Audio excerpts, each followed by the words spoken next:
Иако процесот на настава во високото образование за само една недела беше дислоциран со онлайн учење, анкетите во Битолскиот универзитет покажуваат дека студентите сакаат класично полагање на испитите. Ова на денешниот брифинг го рече ректорот професор доктор Сашо Коруновски. Го пратиме и пулсот на студентите, кои што едногласно, да не речеме едногласно, за нашите студенти и студентите од УКИМ се изјаснија дека засега се против воведување на онлайн полагање.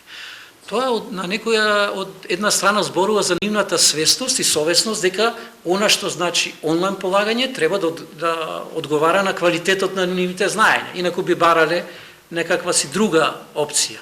Меѓутоа, сега се замрзнати сите испитни рокови, но откако со новите мерки процесот ќе се либерализира, се создаваат други проблеми околу заштитата на студентите, зашто надлежните треба да пропишат соодветен протокол.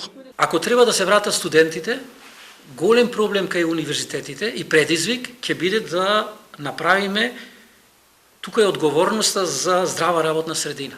Секој оној кој ќе дојде на час или ќе има потреба од универзитетот и сите овие простории, треба да го заштитите затоа што не сме универзитетот да биде потенцијално жаристе на било каква болест. А сепак се работи за неколку илјади студенти. Значи не е тоа мала работа. Не сме навикнати, ние не сме обучени тоа да го правиме. За овие и другите предизвици влијанието на пандемијата врз високото образование во корона онлайн диалози што од вечерва јавно ги организира Битолскиот универзитет, одговори ќе даваат министерот за образование Арбер Адеми, како и ректорите на Битолскиот, Скопскиот, Штипскиот и Јужноевропскиот универзитет.